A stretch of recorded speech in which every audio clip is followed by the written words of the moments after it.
in this week's Hulk Hogan update. This one focuses more on drama involving the Hogan women. But before we get to that, let's talk about the Hulkster first. This is the more lighthearted part of this segment. You may have heard that boxing legend George Foreman recently passed away, and while he doesn't really have any tie-ins to the pro wrestling world, which is surprising given all the other boxers who have gotten involved in wrestling over the years, I don't know why he never did, but he is part of a famous tall tale told by Hulk Hogan about what ended up becoming the George Foreman Grill. This is a story that I've told on the Sound Off before. It's one of the legendary Hogan fables. As a little boy, I enjoyed Aesop's fables. As an adult, I love me a good Hogan fable. And on this one, he has had different versions over the years. There was the one that he told on Hogan Knows Best, where he said that his kids were always upset that he would pick them up late from school. So one day he got there early, and then when he got home, and even that, he's told different versions where he got there early and he had all kinds of candy and treats for them waiting in the car. But then in other versions of the story, he went to McDonald's and he got hamburgers and French fries. I don't know what he's feeding these fucking kids. But even that, there have been different versions of it. But, he got there early. And then when he got home, he had a voicemail waiting for him from one of his lawyers telling him that he had a grill and a blender that he could promote. And he was calling Hulk first to see if he wanted the grill before going to George Foreman with it. And when he called the lawyer back, he said George had already taken the grill. And $450 million later, the rest is history. So later, he told another version of the story where he was having a chat with his agent who was telling Hulk that he should put his name on one of these kitchen appliances. And he had this meatball maker. And Hulk loved the idea of the meatball maker. And when the agent asked him, well, what about this other thing? Hulk told him, go ahead and give it to your other client. And of course, this never happened. The real story is that Henry Holmes was Foreman's lawyer. And he also happened to be Hogan's lawyer for many years. And Henry Holmes has said that it was Foreman that the grill maker who made the product always wanted for the deal. But you hear Hulk Hogan tell it, he was their first choice. But that was never the case. He was never their first choice. He was never a choice. But that grill sat in Foreman's house until he finally decided to try it one day. And his wife told him, I already did. And it actually works. So why do I bring all this up? This week, Pablo Torre, who used to work for ESPN, on his Pablo Torre Finds Out podcast, talked about the Foreman Grill story, in light of his passing.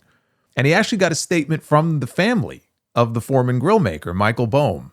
And in the statement, the family said, George Foreman was the only celebrity our dad approached about endorsing the grill. We don't know who started the story about Hulk Hogan being approached, but I know exactly who started that story. He's got an abnormally orange complexion. But they say, we don't know who started the story about Hulk Hogan being approached, but it isn't accurate. Now, they also went to Henry Holmes, who said that his recollection of events is different than Hogan's, and that the agent involved at the time, this guy named Sam, had two other celebrities in mind for possible merchandising deals, and then possibly for the grill, one being Pamela Anderson, and the other being Chuck Norris. But ultimately, it was George Foreman who got the grill. So in none of these versions of the story is Hulk Hogan even mentioned other than in his own mind. But we also had a lot of drama this week involving the female members of the Hogan family. And honestly, when this was just the one video from Linda, I was like, I'm not even going to mention this. But now there's been so much back and forth, it's just blown up into this big story. And it began with what really was a cry for help on Instagram from Linda Bolea, Hulk's ex-wife. This made headlines on TMZ. This woman is an absolute mess in this video. She looks like the fucking Lady Elaine puppet from Mr. Rogers' Neighborhood. She's crying and moaning about the fact that her daughter hasn't spoken to her in almost 8 years before calling her ex-husband a liar and a sex addict. I can think of another word to describe her ex-husband, but she didn't use it. But before I get into her daughter's response to all this, and there has since been a bitter back and forth between them, This is from the video that sparked the entire thing, from Linda Hogan. I am home by myself today, again, as usual. I'm okay with most things, but today something hit. I don't know what, but I look terrible because I've been crying, and yesterday I went to try to go have Botox and shit, and they bruised me like, I don't know, but it's been 15 years since I left Hulk Hogan, and my family is in the worst mess. Brooke doesn't talk to us. She's had twins. She got married. She didn't tell us she had twins. She didn't tell us. She had a huge fight with Terry. I don't know how that reflected onto me, but she cut me out too. I haven't talked to her for 7 years, almost 8 years now. God bless Nick. He's still such a good boy. Yes, he's such a wonderful boy. Maybe she can get engaged to another one of his friends. After she and Hulk got divorced, she got engaged to her son's 21-year-old friend. He was 21, she was 50. They started dating when he was 19.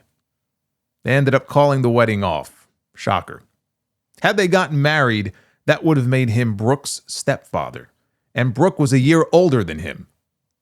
No wonder she wants nothing to do with this fucking family anymore. But she wasn't finished. I've never put a Facebook post out like this with my ugly face and my crying face, but I have to be honest about what I went through in my marriage with Terry as Hulk Hogan, and what it entailed and what it has caused over the years. He's a complete liar. He is a sex addict. Yet he marches on. Oh, I'm promoting my own beer. Real American beer. Oh, she made sure to get the plug in. Real American beer. Yeah, look at me. Woo! Yeah, he's such a hero. Not. And then she gives him a thumbs down in the video. I've given him more opportunities to come back and make us a family. It's been 20 years and I'm still this sad. Somebody please explain that. I don't know. It just doesn't get better.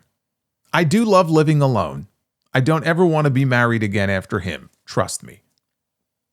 So then Brooke, who is no longer going by the Hogan name, she wouldn't go by Hogan, but the Bolea name, but her married name of Brooke Oleksy. She's married, if you don't know, she's married to Stephen Oleksy, who used to play in the NHL for the Capitals and the Penguins. She has dropped off the face of the earth in recent years because she had twins and didn't want to be in the spotlight anymore.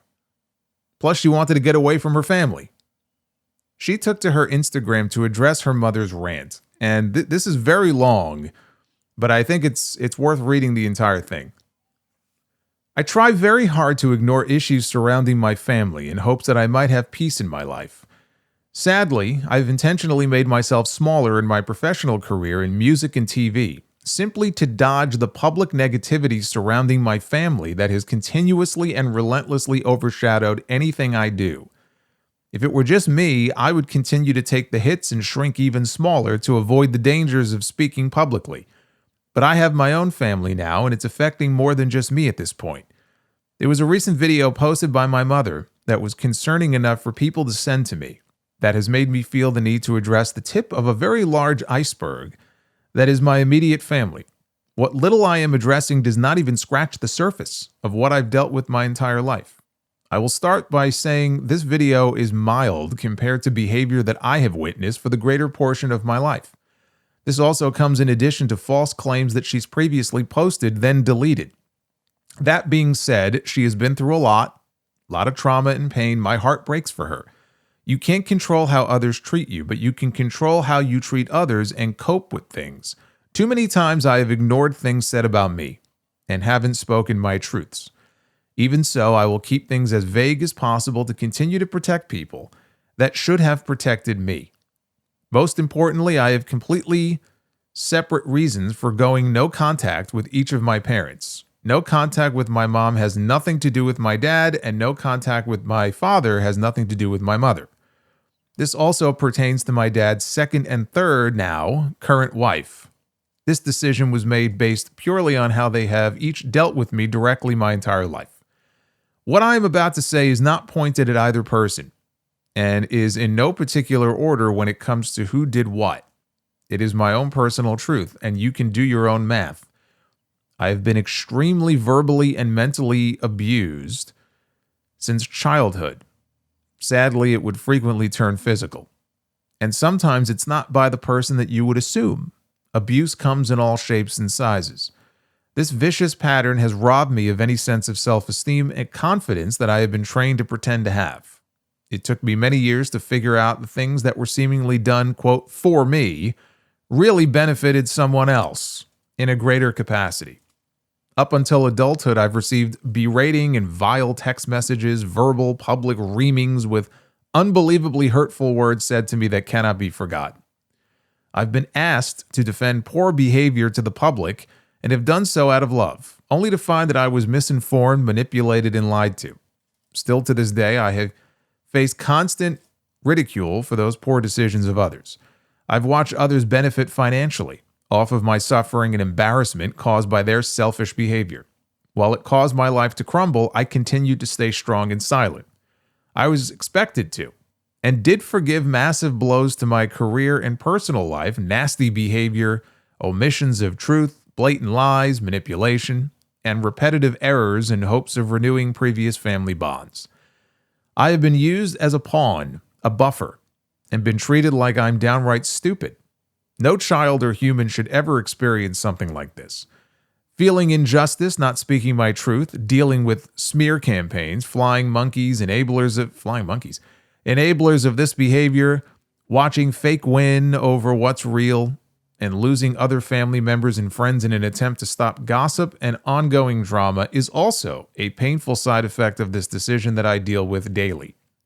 Many people witnessed this behavior and never took action or took a stand for me. But I did watch them stick around for the freebies, the money, and association to fame, all of which I chose to give up and was never important to me in the first place. I guess some don't speak to avoid getting caught in the crosshairs as well. I can't blame them. My family is very skilled at war.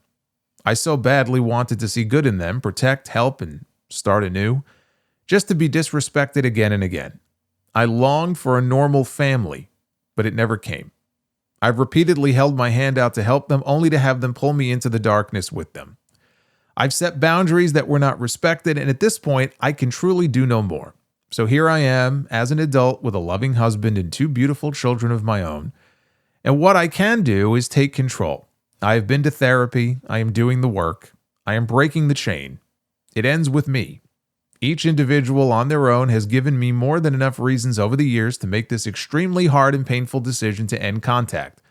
As much as I not only understand and have empathy for their own struggles, I absolutely love them with every fiber of my being, which deep down I think they know. My heart hurts every day, and not a day passes it does not affect me. Inside of me, there is a little girl who desperately wants and needs her mom and dad. No one wants this, to feel so much pain and not have parents, but their behavior became more painful than their absence.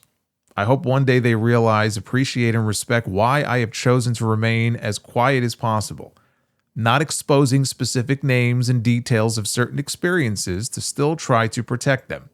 It is not something easy to handle, feeling like you're on an island.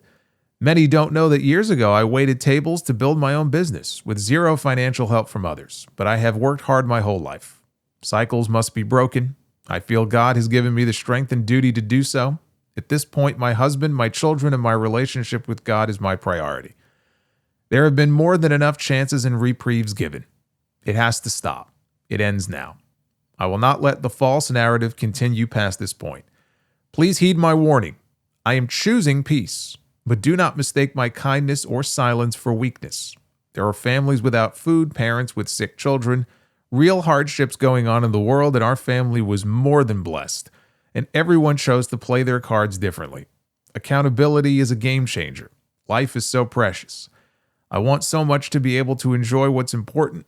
My children and my life, I've worked so hard to create and protect, and I hope that everyone can give me the chance to do that without injecting any more poison into it. And, as someone who lost both of his parents, part of me looks at this and wants to say, mend those broken fences, right? You never know what you have until it's gone.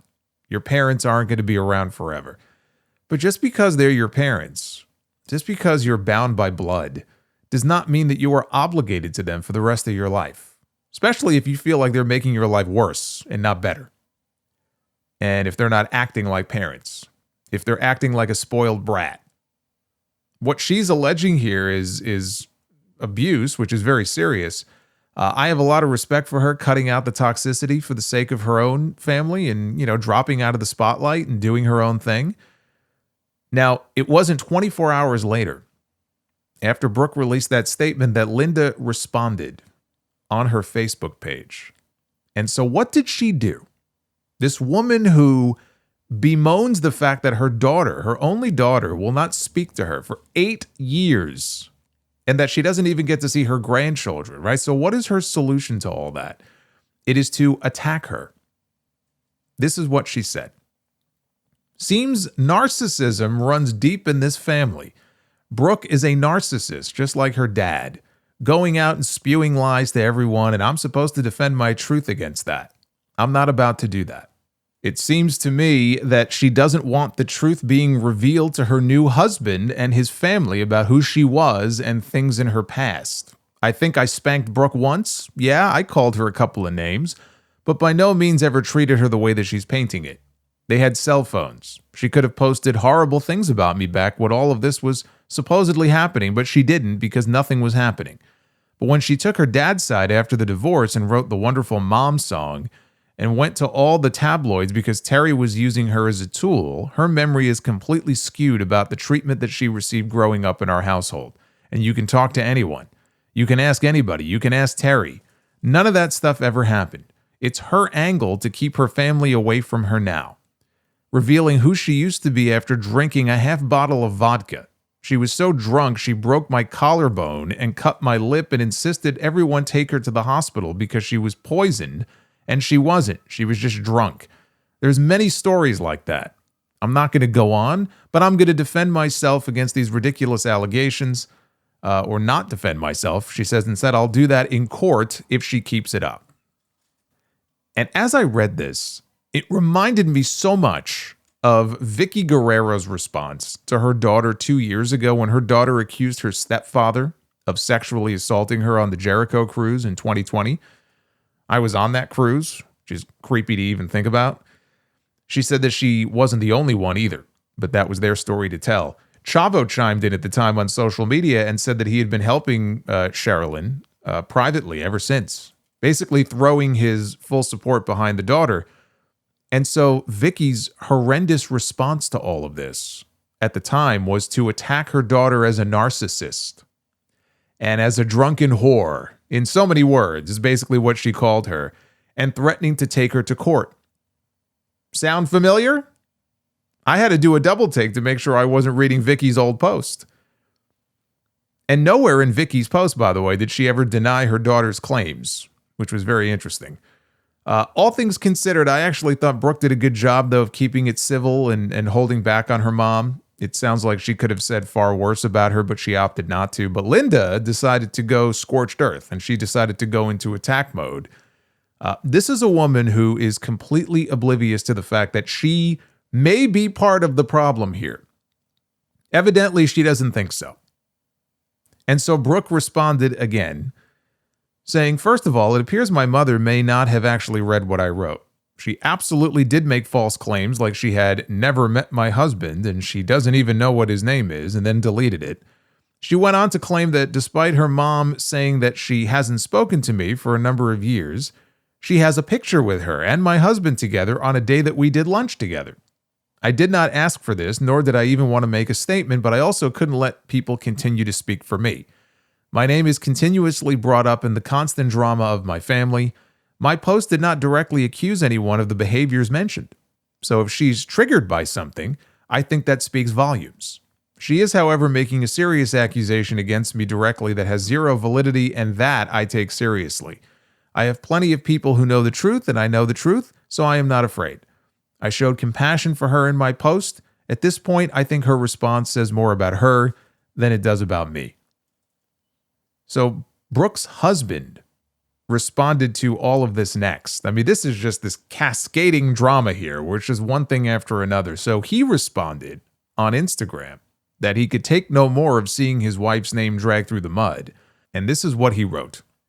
I cannot stand by and allow anyone to continue to hurt not only the most amazing person I am fortunate enough to call my wife, but also the distorted sense of power and relevance the media can sometimes grant individuals. The claim that my wife broke Jane Doe's collarbone, he doesn't want to name her, was laughable to those who know the truth. I myself have only had one sip of alcohol in my life, and that was to celebrate a Stanley Cup championship victory at the age of 32. My wife will have the occasional cocktail or glass of wine, but neither of us have ever used drugs or any other substance that may alter reality. So it should be understood that the suggestion that my wife is a party girl or a drunk comes shortly after the assertion that I had never met Jane Doe and that she didn't know my name, despite the fact that we sat at the same lunch table and even took a picture together. And he also dismissed claims that the couple tied the knot without the knowledge of the family, called it unfair because they were reportedly left with no option when another party involved said they don't do weddings or funerals. And while he doesn't name the other party, it is implied that that person is Hulk Hogan. He says, unfortunately, it was the only viable option when another party involved said, I don't do weddings or funerals anymore, which is perplexing considering that same person has attended multiple weddings since then and even a wedding of their own. He went on to share instances highlighting who Brooke is at her core for those who may still have doubts about his wife's character. In one example, he says this individual, presumably Hulk, refused to attend a Stevie Nicks concert with Brooke, making a false claim that they do not attend concerts anymore, even though they have since been spotted at concerts, sporting events, and comedy shows. In another example, he claims that Brooke renovated and designed a home for the individual, again presumed to be her dad, for free, hoping to only watch a sunset together, which this person refused to do by walking away. So she watched it by herself. My wife made a final resolute decision. She asked to be removed from all future financial involvement, requesting her release from documents that had her in a substantial fiduciary and financial position once certain events transpired. She said to me, if I can't have honesty and time with them, I don't want anything. And it goes on from there. It's a much longer statement, but he's standing up for his wife. But I think that's enough for today. It sounds like she simply had enough of her parents' shit and decided to cut all ties, even financial ones, that she might benefit from, just to leave that part of her life behind and try to have some semblance of normalcy. And I say good for her. She always seemed like the most sane out of that entire bunch. But it's sad that she's raising a family and cut her parents out. But if I had parents like that, I wouldn't want them around my kids either.